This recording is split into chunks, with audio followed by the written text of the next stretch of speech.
Sorry it's been a little bit. I'm a teacher, so I have no life until summer. I just wanted to post real quick. I just got back from my OBGYN, and they are who I go to now for my bladder installations. And my doctor, I have a couple there. This one I haven't seen recently. She had some questions for me that I thought I would share with you because she was seeking information.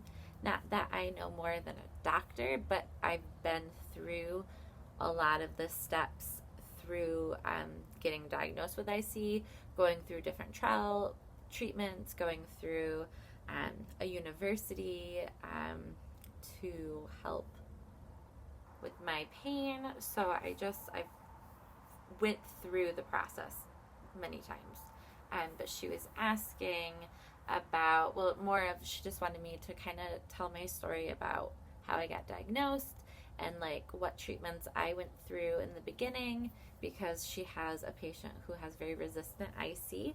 And even though, she can look at me now, she didn't know me 7 years ago when I got diagnosed. So she asked me, what's your pain level? And I was like a 0. And I get bladder installations once a month now for maintenance, and that's it. But 7 years ago, I was a 12 on the pain scale, and they told me I couldn't go past 10, and I said I was past 10 because I was at the point where I couldn't function, I couldn't get out of bed, I couldn't work, I literally couldn't move. Everything was just so agonizing, and I was like in autopilot for 2 years of my life trying to get diagnosed. So I've been there. I've been at the unbearable breaking point where you don't know what else to do. And here I am 7 years later, currently pain-free. Sometimes I'll get a 1 or a 2, depending on what I eat. The IC diet is very, very important, along with continuing my medication and getting my bladder installations. So just real quick, I got diagnosed with vulvodynia first, and that was a 1.5 year process to get diagnosed, because vulvodynia is where your nerve endings are misfiring at your vulva, and so my nerve endings are misfiring and signaling pain to my brain, even though there's nothing going on down there. So it took a 1.5 years to get diagnosed, because typically when you have that burning sensation down there on the outside of your skin, it's either a yeast or a UTI, and it was always negative. I just was persistent in going to the doctors. I had 10 doctors tell me I was crazy and nothing was wrong. And finally, just researching on Google, there's this big word that started with a V. And I was like, what is that? I click on it, vulvodynia. I read the definition. I just started crying. And I knew that's what I have. Now, who can I go to diagnose me with it? So I Googled vulvodynia specialists, and there were only 2 at U of M in Ann Arbor. Now, I live in Clarkston, so that is an 1.5 hour drive. But I went there, and they did she did a Q-tip test to verify that I do have vulvodynia. And the thing was, she gave me a medication, a very low dosage of amitriptyline, and then that was it.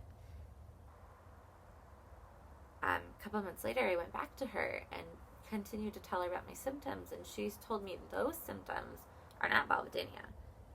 Those are IC, and she sent me to the IC specialist at U of M in Ann Arbor at the hospital. And through a bladder test, they catheter you, and they put 3 different solutions in your bladder. So solution A, B, and C. One of them is an irritant. The other 2 is just saline water. They're not going to tell you which one it is, so they'll put one in, wait for your reaction. So for the first one, nothing happened, so they flushed it out, and they flushed my bladder, and then they put in the second one, and instantly it was burning, and I knew something was wrong. And I told her it was very painful. So she confirmed that yes, I do have IC. She gave me my first installation, and then that was it. I'm going to have to redo this because I missed. Before I went to U of M, I went to a regular IC, not a regular building for a urologist. And I got a frumpy old man who looked at my chart, looked at me and said, "You're too young, you don't have it." And he wouldn't even give me the time of day. I forgot to mention that. I can't believe I tried to block that part out. All they did was a urine test. And so frumpy old doctor said, "I don't have it because I'm young." And he left, and I was driving home. And then his office called me.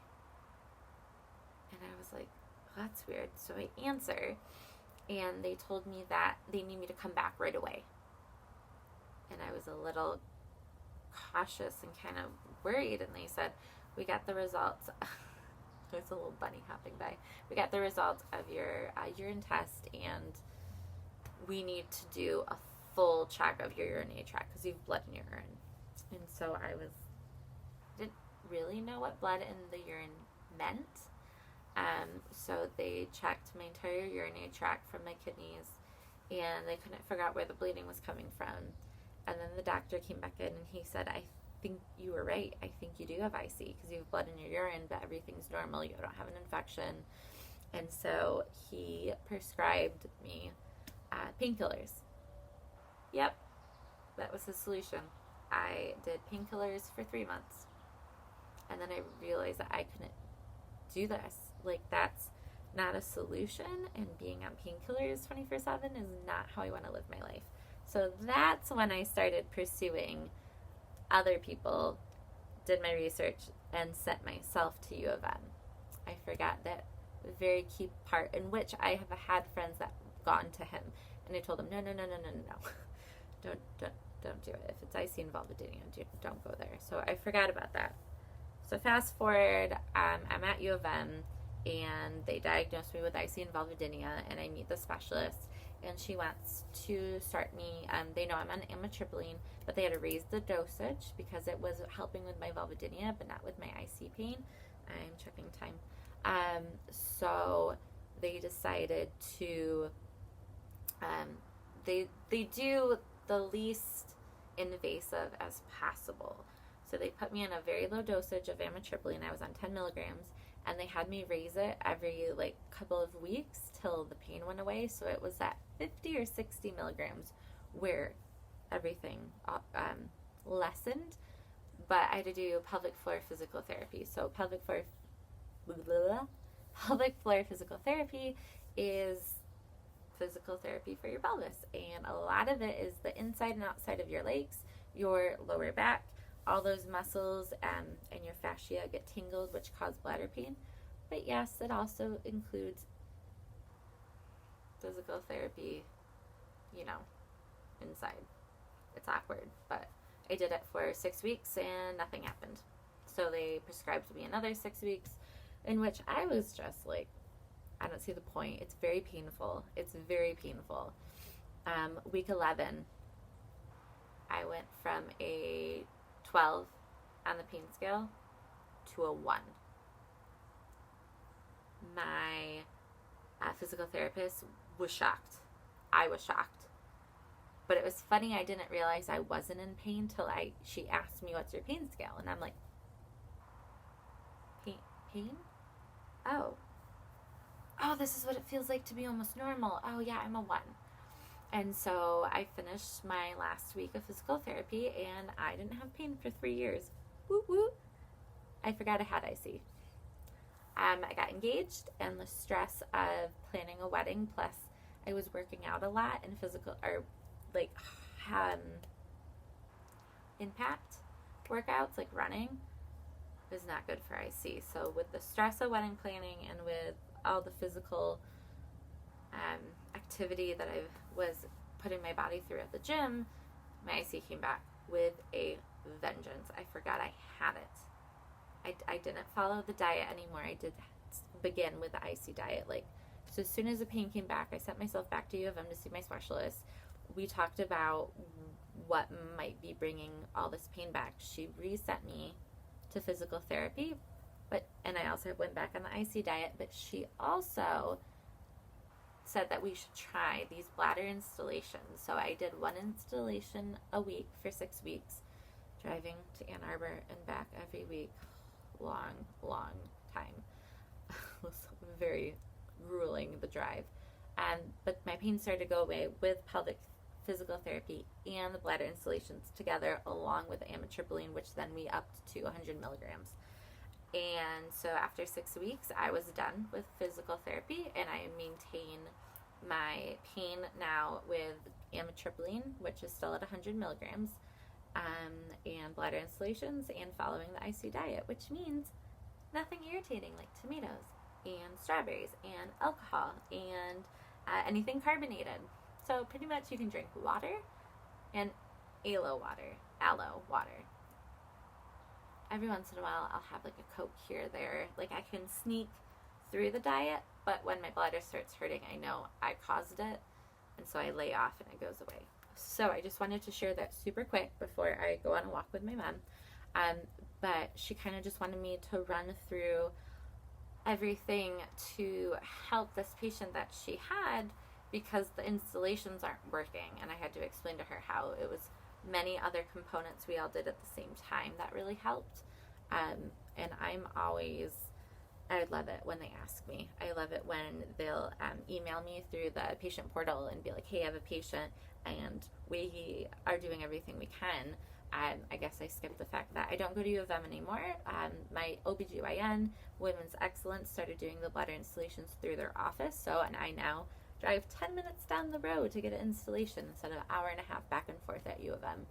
But their installation is, the mixture is a little bit different than U of M's, and U of M did warn me that theirs is a little more rough, painful on the bladder, but it has a longer soothing effect. So, I was in a 0 this morning, and now it's been about 2 hours after the installation. I'm probably at a 2.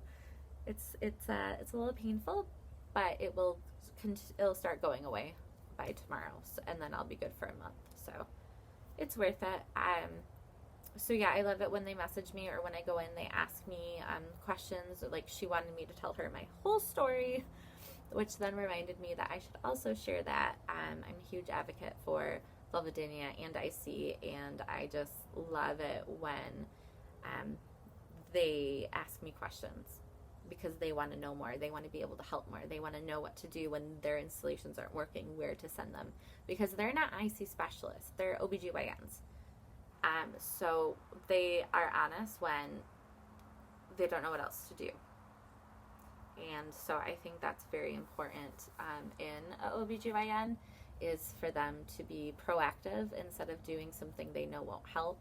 They know when to send a patient somewhere else. So that was my story, and that was 13 minutes. That was not a quick minute. I'm going to go work out. Comment down below. Please like this video. If you don't, whatever, that's fine. But comment down below if you have any questions, or you need help, you need me to send you somewhere or recommend places. Please comment down below, and I will respond to you. Thank you, and have a good day.